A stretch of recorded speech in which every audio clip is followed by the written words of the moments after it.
I know you might want to stick around to hear from my next guest. We're going to hear from Donald Trump himself. Mr. Trump joins me now by phone. Sir, I'm sorry we didn't get to interact this morning, but let me let you respond to those poll numbers, which I think that you wanted to respond to, that says your endorsement in the Republican primary, more Republicans in Iowa and New Hampshire both say they would make them less likely to support that candidate. Your response? All right, let me just first start by saying that I was watching the show for about 2 minutes, and you said Donald Trump wanted to respond to a poll.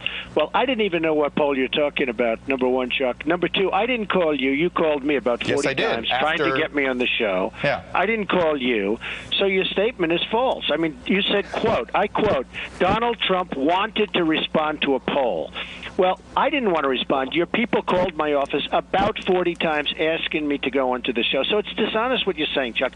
I wish you would just sort of say it like it is and just, I think you'd really do better, honestly. I actually think you'd get better ratings, if you did that. But so I did not, is it a correct statement that I did not call you, you called me? We called you. Okay, you good, clearly wanted, say that, though, your Chuck. folks wanted to respond to the poll, is what I understood. I'll respond to it. To it. But at the beginning of the program, you didn't say that. You said Donald Trump wanted to respond. I didn't want to respond. I'm doing NBC a favor by going onto your show. I wish you would just be straight, Chuck, because honestly, I think you'd do a lot better if you were straight.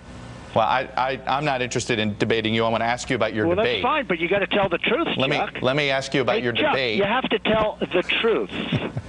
Let me ask you about the fact that you've got Karl Rove. This is what he said this morning before your appearance this morning on Fox. He said, "No, after my appearance." He was on. Okay, it's my understanding he was on before. Just my get apologies. The facts straight. He was on after my appearance, not before my appearance. Here's what he said. It doesn't help the country. I mean, if you're going to be a candidate, be a candidate. Don't make it contingent upon whether or not your show is renewed or not. If your show is not renewed, you're going to run for president. How trivial is that? How does it trivialize the most important decision that we Americans have, which is who we're going to elect as our president?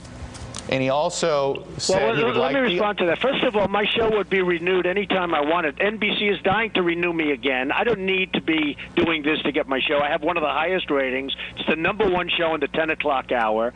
And NBC is dying to renew me, so I don't need this. So he made that up, as he made many things up. All right. Donald Trump, I will leave it there. We called you to come on to respond. Thank you. That is a fact. And it was my understanding you did want to respond to our poll numbers, which you didn't get a chance to. But that's okay. Look, at least you called me, and I appreciate you saying that. Mr. Trump, always a pleasure. Thank you very much, Chuck.